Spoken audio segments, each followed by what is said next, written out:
Dans l'actualité du 13h15, c'est un bras de fer entre les travailleurs de la Sotraco et leur direction. Depuis le 8 avril, les bus sont aux arrêts. Les travailleurs protestent contre des sanctions jugées abusives à l'encontre de certains de leurs camarades. Pour la direction générale, la condition pour revoir ces sanctions à la baisse tient à la reprise du travail. Dans ce journal, la réaction des responsables de l'entreprise. Et puis au Brésil, le pouvoir de la présidente Dilma Rousseff ne tient qu'à un fil. La Chambre des députés brésilienne devrait massivement approuver ce soir la destitution de la présidente. Mesdames, Messieurs, bonjour. Je suis ravi de vous retrouver. Élections consulaires à la Chambre des métiers et d'artisanat du Burkina. Elles ont débuté ce matin pour renouveler les membres de l'instance dirigeante de la Chambre. 75 postes sont à pourvoir à Ouagadougou. 3 bureaux de vote sont ouverts. Le ministre en charge du commerce et de l'artisanat était ce matin dans ces bureaux de vote pour encourager les organisateurs du scrutin, mais aussi les candidats. Aruna Mare. La Chambre des métiers de l'artisanat renouvelle ses représentants ce dimanche 17 avril. Au bureau de vote numéro 1, installé dans les locaux de la Chambre de commerce, ces artisans sont ici pour exprimer leur choix. Ces élections consulaires doivent permettre de désigner les 75 membres de la Chambre des métiers de l'artisanat. Le ministre du Commerce, de l'Industrie et de l'Artisanat est là pour s'enquérir du bon déroulement de ces élections. J'ai été donc instruit par le gouvernement pour venir soutenir effectivement ces acteurs-là qui sont les artisans, qui viennent proposer aujourd'hui un acte permettant effectivement le renouvellement des membres de la Chambre des métiers de l'artisanat du Burkina Faso. C'est une grande satisfaction. Dans chaque bureau, on a vu qu'il y a l'engouement. À Ouagadougou, ils sont au total 2679 inscrits dans les 3 bureaux de vote. Et pour permettre aux 12 554 inscrits repartis sur tout le territoire d'accomplir leur devoir civique, 45 bureaux de vote ont été ouverts à cet effet. Pour le moment, nous n'avons pas enregistré de difficultés majeures. Bon, seulement quelques petites insuffisances, et notamment au niveau des électeurs. Bon, il y en a qui viennent par exemple avec des procurations non légalisées. Nous pensons que juridiquement la base n'est pas assez solide pour nous permettre de les permettre par exemple de voter. En dehors de ça, bon, nous n'avons pas de problème particulier, ni à Ouagadougou, ni dans les 45 bureaux de vote qui existent. Les 75 membres qui seront élus auront un mandat de 5 ans renouvelable. Ils auront pour mission de mieux organiser et de moderniser ce secteur. Un secteur qui occupe près de 2 millions de personnes et qui contribue à 30% à la formation des produits intérieurs bruts selon le ministre Stéphane Sanou. Les résultats provisoires de ces élections consulaires sont attendus lundi 18 avril. Les bus de la Sotraco sont aux arrêts depuis le 8 avril dernier suite à une grève des conducteurs qui réclament la levée des sanctions infligées à certains de leurs collègues, dont des délégués des travailleurs. Hier, face à la presse, la direction générale de la société est intervenue pour donner sa version des faits. La direction rassure que des négociations sont en cours pour la reprise du travail. Mais les grévistes conditionnent cette reprise à la levée immédiate des sanctions contre leurs camarades. Claudine Bikaba. La société de transport en commun Sotraco est paralysée depuis le 8 avril. Et pour cause, les agents de cette société sont en grève. Une grève occasionnée par des agents mécontents d'avoir été licenciés et qui ont pris en otage les bus et confisqué les clés de ces bus. On a voulu convoquer cette conférence de presse pour décrire un peu et présenter à l'opinion la situation qui prévaut au sein de la société. Des sanctions ont été prises par ces responsables à l'encontre de certains délégués et agents allant de la mise au pied au licenciement suite à ce mouvement d'humeur. En novembre, par exemple, il y a eu la même situation, mais la direction générale, par un souci d'apaisement, n'a pas voulu prononcer de sanctions. Mais compte tenu du fait que les faits se multipliaient, on voudrait quand même attirer l'attention des uns et des autres que lorsqu'on est dans une société, il y a un certain nombre de dispositions à respecter. Et c'est dans ce sens que les sanctions ont été prises. Au niveau de l'inspection, les faits vont être présentés. Et effectivement, si les faits sont présentés, ça va être qualifié par l'inspecteur qui est habilité à le faire. Et si effectivement ça donne droit à une sanction donnée, nous sommes disposés dans le cadre des échanges et de l'engagement que nous avons pris à voir une sanction moindre. Pour ces responsables, les difficultés sont récurrentes à la Sotraco.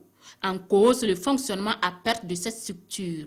Car, disent-ils, pour que la société atteigne le seuil de rentabilité, le ticket du bus devrait coûter 500 francs. Ce ticket est subventionné à 350 francs par l'État. Toutefois, il rassure les usagers de ces moyens de transport. Les discussions sont en cours pour ramener la situation à la normale. La filière anacarde est l'une des plus dynamiques aujourd'hui de l'économie burkinabé. D'une centaine d'hectares dans les années 80, nous sommes à plus de 80 000 hectares de superficie exploitée à ce jour. Et la filière occupe environ 45 000 ménages dans le pays. C'est donc une filière qui connaît une croissance surtout dans le Kénédougou où elle a changé positivement le quotidien des populations. Mais la structure fêtière qui coiffe la filière demande plus d'organisation pour plus de dynamisme. Moumouni Baro, sur place à Bobo-Dioulasso. Commune de Corunion dans la province d'Ikenedougou. Ici, chaque famille, en plus de la production vivrière, s'adonne à la culture des rentes comme l'anacarde. Ces dernières années, cette spéculation semble épater plus d'un. Ainsi, Moussa Traoré, l'un des grands producteurs de la localité, possède un champ de plus de 23 hectares. Il s'est intéressé à l'anacarde car les parents étaient déjà dans ce domaine. Il faut reconnaître que nous, on a grandi, trouvé, nos parents étaient déjà producteurs de manguiers et puis d'autres spéculations qui sont les oranges. Mais par la suite, il y a l'anacarde qui est venu, qui est par le canal de l'ex-Flex Faso, vers les années 80 à 82. Donc, et le siège même était à Corunion. Donc, c'est eux qui faisaient la promotion de l'anacarde. Donc, c'est par suite à leur chantier, à leur projet, que tout le monde, nous sommes tous rentrés dedans pour produire l'anacarde. La production de l'anacarde est une aubaine pour les paysans, car cela a permis de réduire la pauvreté. Et désormais, certains même pourraient le considérer comme le cacao du Burkina. L'anacarde est vraiment un produit agricole très rentable. Je peux dire que grâce à la culture de cette spéculation, j'arrive à faire face à certaines dépenses. À ce titre, je paie de l'engrais pour la production vivrière. Également, sur le plan de la santé, l'anacarde m'aide beaucoup. Aujourd'hui, là, il faut se dire que l'anacarde est devenu plus qu'un trésor pour un producteur. Si je prends par exemple, je fais allusion à mon champ. Alors, par an, en tout cas, je gagne de quoi payer la scolarité de mes enfants, en tout cas, faire mes besoins et puis des réalisations. J'ai construit en ville, Dieu merci. Alors, c'est à cause de ça que je dis que, franchement, l'anacarde, ça fait le bonheur du projet. L'anacarde, une source de revenus substantiels pour les producteurs, mais jusqu'à présent, il ne bénéficie pas de l'appui conseil du ministère de l'Agriculture. Tout est donc laissé à l'initiative des paysans. En ce qui me concerne, je n'ai pas encore vu un encadreur ou bien quelqu'un qui m'a contacté un jour pour venir me dire, bon, on va venir faire un suivi dans ton champ. Alors, donc, chaque producteur se débrouille seul. Vous voyez que les champs mon champ est taillé. Donc, ça, c'est l'initiative propre, c'est mon initiative propre. Alors qu'il fallait les techniciens du ministère, soit de l'environnement ou de l'agriculture, pour pouvoir encadrer les paysans, pour accroître la rentabilité des producteurs. Mais chose qui ne se fait pas pour le moment. L'anacarde est une spéculation dont la production est en plein essor dans certaines localités. Cependant, l'inorganisation des acteurs de la filière est souvent source d'instabilité du prix de ces produits. Le mariage des enfants est un phénomène qui sévit dans la région du centre-sud du Burkina. Il compromet l'avenir de milliers de jeunes filles dans cette partie du pays. Contre le phénomène et pour aider à prendre conscience, une association locale mène un plaidoyer et la mobilisation sociale. La campagne qui a débuté cette semaine va durer environ 3 mois et va concerner les leaders politiques, religieux et coutumiers. Mounira Kiri. La région du centre-sud engage le combat contre le mariage des enfants.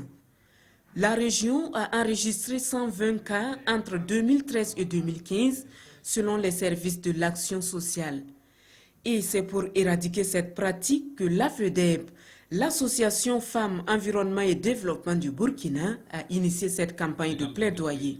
Dans les jours à venir, nous allons faire le tour des villages. Nous allons passer dans les villages pour sensibiliser les populations et faire un plaidoyer pour que chacun prenne l'engagement d'abandonner le mariage précoce, le mariage forcé des enfants. Leaders politiques, religieux et coutumiers ont manifesté au cours de cette cérémonie leur volonté à accompagner la FEDEP dans la lutte contre le mariage des enfants. Il était de notre devoir, en concertation avec l'association et l'UNICEF, de voir qu'est-ce qui peut être fait pour accompagner les leaders d'opinion à jouer aussi leur partition dans le cadre de cette lutte-là. Tout le monde est venu, les chefs traditionnels, afin qu'ensemble ils puissent aider le gouvernement burkinabé afin que ce phénomène puisse être éradiqué. La campagne régionale de plaidoyer et de mobilisation sociale pour l'abandon du mariage des enfants va durer 3 mois. Pour sa mise en œuvre, la FEDEP a bénéficié du soutien financier de l'UNICEF. Et puis le ministère de la Santé et ses partenaires mènent un plaidoyer sur le dividende démographique. Pour faire simple, c'est un concept économique qui veut réduire la population pour accélérer la croissance économique dans un pays. Et au Burkina Faso, c'est le FNUAP, le Fonds des Nations Unies pour la population, et la Banque mondiale qui aide le ministère de la Santé à assurer une appropriation du concept et ses enjeux pour le développement du pays. Nathalie Sawadgo. Le dividende démographique est la croissance économique accélérée que peut induire le changement de la structure par âge de la population. C'est ce concept que les experts en santé, éducation, promotion de la femme, économie et finances en rapport avec la population s'approprient à cette rencontre. Nous avons dans notre pays plus de 67% de la population qui a moins de 25 ans. Ça peut être une force, mais pour l'instant c'est une faiblesse qu'il va falloir transformer parce que cette population, malheureusement, jusque-là, n'a pas reçu ni l'éducation, ni la formation, ni également les conditions sanitaires nécessaires qui permettent de transformer cette jeunesse-là en une jeunesse productive. Une rencontre qui s'inscrit dans la logique de booster le développement en général en améliorant la santé de la mère et de l'enfant à travers le pouvoir d'achat. Le projet Autonomisation des femmes et dividendes démographiques au Sahel a été conçu et financé par la Banque mondiale avec l'appui technique de l'UNFPA. Notre rôle vise d'abord la compréhension et la maîtrise par tous les acteurs du concept lui-même. La contextualisation donc du concept pour le Burkina et la définition aussi de stratégies appropriées et d'investissements appropriés pour bénéficier justement de cette opportunité. Le projet concerne 6 pays et pour le Burkina Faso, il est financé à plus de 22 milliards de francs CFA et couvre la période 2015-2019. Le CINU, le Centre d'information des Nations Unies, veut aider les enseignants du secondaire à mieux comprendre l'histoire et l'organisation des Nations Unies. Ce 15 avril, il a entrepris une formation à leur intention. Kadi Sanogo pour les détails. Le Centre d'information des Nations Unies, CINU, est parti du constat que l'Organisation des Nations Unies figure au programme des lycées et au collège du Burkina Faso. Malgré les efforts fournis par les enseignants, l'ONU est une organisation relativement complexe. C'est dans cette optique que cette session de formation est organisée au profit des 80 professeurs d'histoire et géographie de la ville de Ouagadougou. L'objectif visé est d'aider les enseignants à mieux comprendre les données sur l'Organisation des Nations Unies. Il nous semble important d'aider ces enseignants qui administrent ces cours dans les lycées et collèges d'avoir les informations les plus actuelles possibles et eux-mêmes en fait de renforcer leurs capacités sur le fonctionnement de l'ONU, afin de pouvoir mieux documenter leurs cours et de donner aussi à leurs élèves les informations les plus à jour possibles. Au cours de cette formation, plusieurs thèmes seront abordés. On peut citer entre autres la présentation de l'ONU, la structuration de l'ONU et son fonctionnement, et pourquoi l'Afrique n'est pas dans le Conseil de sécurité des Nations Unies.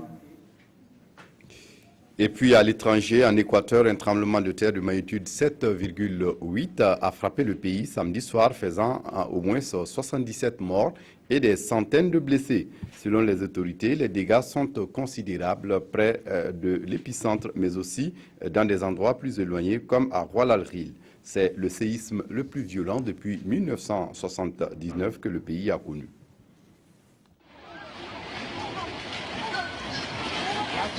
Après le Japon, l'Équateur a été frappé à son tour par un violent tremblement de terre qui a fait des dizaines de morts et de nombreux blessés. Il y a des dégâts majeurs dans plusieurs villes du pays, en particulier sur la côte pacifique autour de l'épicentre et dans des zones plus éloignées. Le gouvernement équatorien a décrété l'état d'urgence. Toutes les forces de sécurité sont en état d'alerte maximale pour protéger la vie des citoyens, explique le vice-président qui représente l'État en l'absence de Rafael Correa qui a écourté sa visite au Vatican. Des villes sont partiellement privées d'électricité, poursuit-il.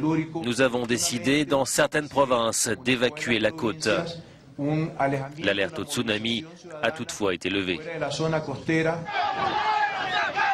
Guayaquil, la plus grande ville du pays, n'a pas été épargnée par les secousses qui ont entraîné la chute d'un pont et l'effondrement du toit d'un centre commercial. Le séisme de magnitude 7,8 a également été ressenti dans la capitale Quito et même en Colombie et au Pérou. L'Équateur n'avait pas connu pareil tremblement de terre depuis des décennies. La Colombie et le Mexique ont annoncé l'envoi d'équipes de secours.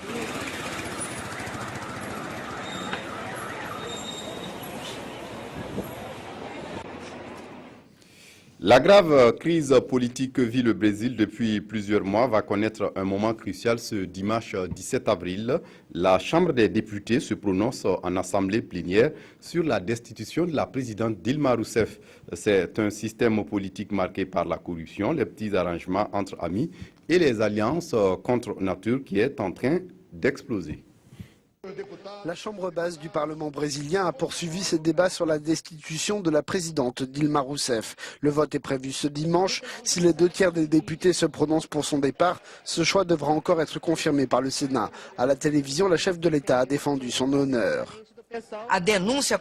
La procédure à mon encontre et l'analyse faite au Congrès ne sont rien d'autre qu'une fraude, a déclaré Dilma Rousseff. Une fraude politique et judiciaire. Dans l'histoire de notre pays, sans cela, une destitution ne serait pas possible. Le Brésil et la démocratie ne méritent pas une telle farce. Je demande à tous les Brésiliens de ne pas se laisser tromper. Peço a todos os brasileiros que não se deixem enganar. Des dizaines de milliers de partisans et d'adversaires de Dilma Rousseff devraient manifester ce dimanche à proximité du Congrès dans la capitale, Brasilia, et des barrières métalliques ont été installées pour éviter toute confrontation entre les deux camps. Et un mot de sport pour refermer cette édition. Le championnat national de football division 1 est à sa 19e journée. Une journée marquée par les rencontres EFO contre Santos et la l'ASFA Nyenega contre le Rail Club du Kadiogo. Si l'opposition Santos-EFO s'est soldée par un score vierge 0-0, le Rail Club du Kadiogo a battu à son tour l'ASFA Nyenega par 2-0. Une victoire qui conforte le RCK dans sa position de leader. Kalfa Traoré. EFO Santos, une rencontre assez poussive. Et pourtant, l'étoile filante de Ouagadougou en bleu a une revanche à prendre. Elle attaque d'entrée, domine et se crée les meilleures occasions, sans pour autant réussir à faire la différence. Côté Santos, on défend et procède par des contres, qui sont restés stériles. Les deux équipes se quittent sur le score des 0 buts partout. La revanche espérée n'a pas eu lieu côté EFO, du moins pour l'instant. Le match ASFA-RCK s'est quant à lui joué à la 54e minute. Mohamed Silla intercepte une passe du gardien de l'ASFA, Adama Savadogo. Trouve Jérôme Ouya qui ouvre le score. 1-0 pour le RCK. Ça arrive, dommage que ça arrive sur moi aujourd'hui. Sinon d'habitude c'est les autres qui font et que moi je corrige. Donc je les demande des excuses. C'est bien vrai que c'est moi qui a facilité la tâche à RCK puisque c'était toujours 0-0. Le leader double la mise à la 60e minute. Yacouba Mando profite d'un cafouillage et inscrit son premier but sous les couleurs du RCK. Score final, 2-0. Le RCK, à la date d'aujourd'hui, a son destin en main. Parce que simplement, les autres vont vouloir effectivement nous rattraper. Et si nous nous mettons à gagner nos matchs, je pense que nous allons terminer le championnat en roue libre. Le RCK prend le large à la tête du championnat, en attendant l'opposition à GEB. RCB. C'est tout pour ce journal. Demain, une nouvelle équipe du 13h15 vous retrouvera. Pour notre part, c'était un plaisir de vous avoir servi toute cette semaine. D'ici là, excellente suite de programmes sur la RTB. Au revoir.